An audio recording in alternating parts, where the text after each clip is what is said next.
Hi, hello. Ari in the Air just made a new video, Catch This, about pilots creating collapses, and it's a great video explaining a lot of things, the theory behind getting collapses, stopping collapses from happening, and reacting after collapses if you have a cravat. And however, he misses an important point. This is the reason why I do this video. So but he has this point in the title, because the title is he is in German, but that you actually so stop creating your collapses. This is basically the English translation of the title. Stop creating these collapses. This is just the perfect title, but he misses an important point on stopping this. So let's have a look on what's happened here. Do you know how pilots create their own collapses? This happens all the time. Today we're going to review a clip sent in by a viewer so that you guys can avoid creating your own collapses. Ready? Here we go. Yeah. So we go back, and now let's have a look on what has happened here. I just decrease the sound so that we are not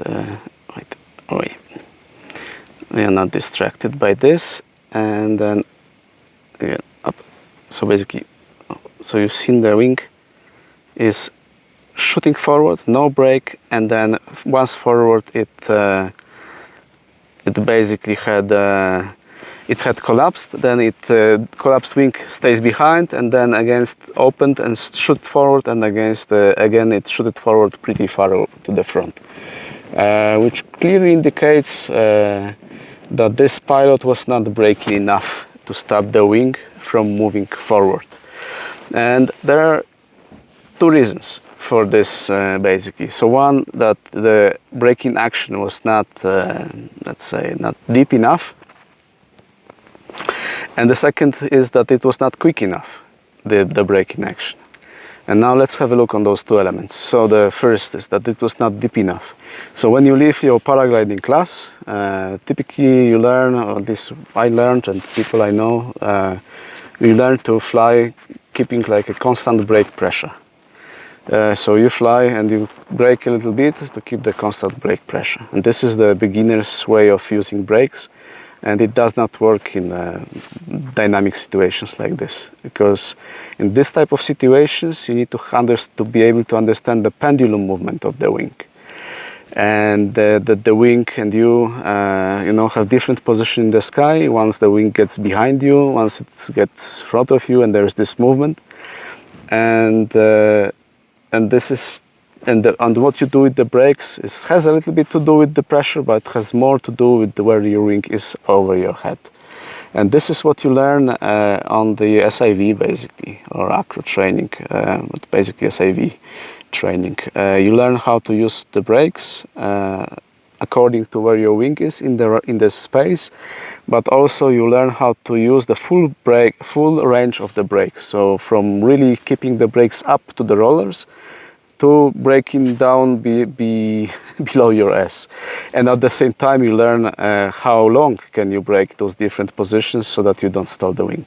So this is the very important aspect of SIV. After SIV, actually, if you did enough of that, of SIV training, you use the brakes very differently from how you use them leaving your course, your initial paragliding training that actually got you the pilot's license.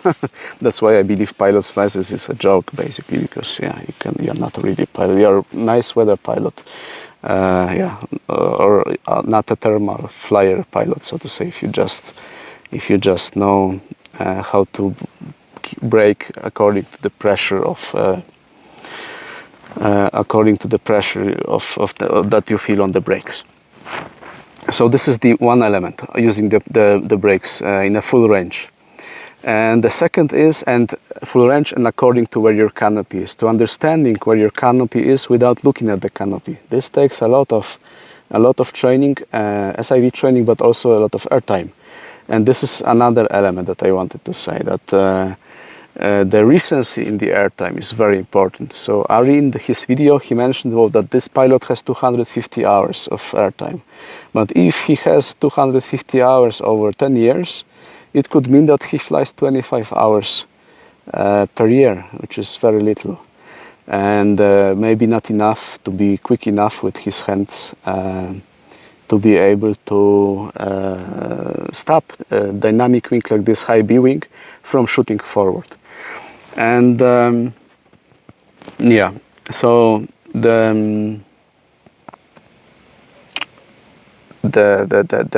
this is also the case if you, for example, do not fly. You may fly a lot during the year, but then you have, let's say, winter break of 6 months where you don't fly, and you are again starting over. And after 6 months, well, my experience is I degrade like 2 classes of wing. And actually, an example. So let's say I fly a C wing, and then I do 6 months of break. And when I fly, let's say in the spring conditions are always a bit like dynamic, let's say strong thermals and punchy. So I get into strong punchy thermals. Actually what I do is I take a low B wing. Well, now I sold it, but I kept it for a long time, even though I wasn't flying it. But just for the beginning of the season, I kept this wing. And then at the beginning of the season, the first 2 flights, probably I was even behind the game on the low B wing. And then with airtime, I got more comfortable. And after, let's say, 15 hours, I got bored by this low B. I moved to high B. I flew it for a few hours until I got bored again, and I felt confident under the wing. And then I got back to my C wing that I was flying, for example, last season or the season before.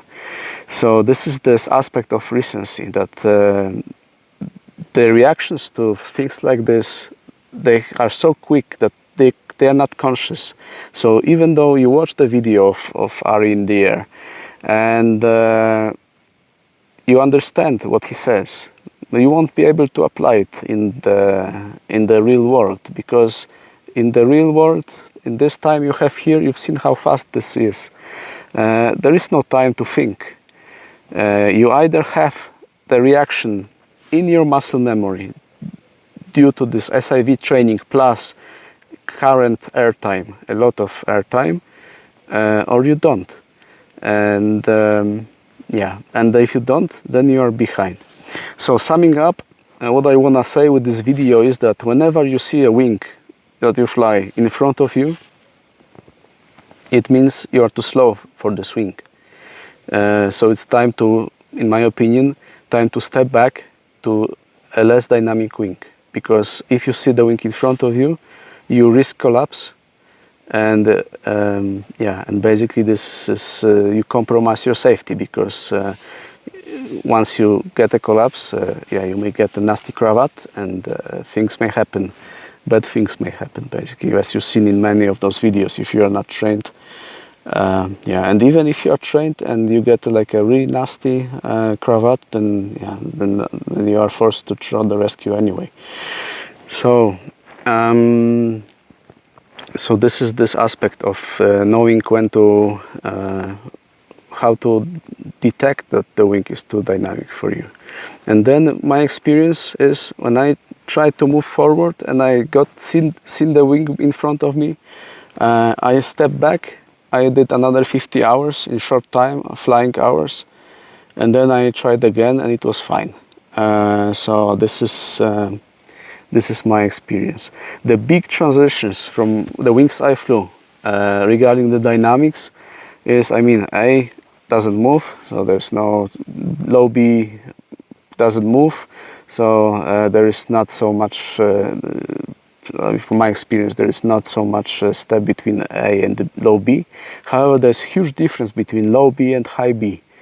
At least the wings that I was flying like a few years ago. Maybe now they are different, but at that time that was a huge difference, because the high B was much more dynamic, and also the risk of getting a cravat that needs some operation, like you see in this video. This is a high B wing, is much higher than between high B and low B. And then the next step is between, a huge step is between high B and C. Yeah, and then there are different Cs. There are some that are more dynamic and some that are less dynamic. So there's still, yeah, there's this step may be big or much bigger. and also there are different high Bs. So, but anyway, but it's another big step. And then another big step that I didn't do, but I just tried a little bit, is going from, I mean, the small was from C to D. At least the Ds I fly so light, it's an easy wing. I haven't tried say no. But the big step that I've seen, that this to do, that's like between a competition wing, like a CCC Enzo, and then let's say D wing. That I fly, because yeah, I clearly noticed that there's a huge difference, although I didn't fly in CC. So this is the important aspect, I believe, of being able to assess when the wing is too dynamic for you, so that you don't risk getting collapses unnecessarily and compromising your safety. And there is another type of collapses that you may get, and those are not related to the movement of the wing. So the wing shoots forward, and then you get this, the dynamic wind from the top of the wing, and then it collapses. This is the one mechanism that you actually see in this video. There's another one when you just fly, there's no movement, and your rig just gets destroyed. And this is because you get into the mass of sinking air, and so the air is just sinking from the top to your wing, and just makes it collapse like this. And for this there is not much you can do. However, SIV is still useful to be able to react after this. Yeah. So regarding collapses, so please like, subscribe, comment, and all the best to Ari in the air. I think he does some really great videos, so please subscribe to his channel if you haven't yet. And yeah, and see you watching another video together.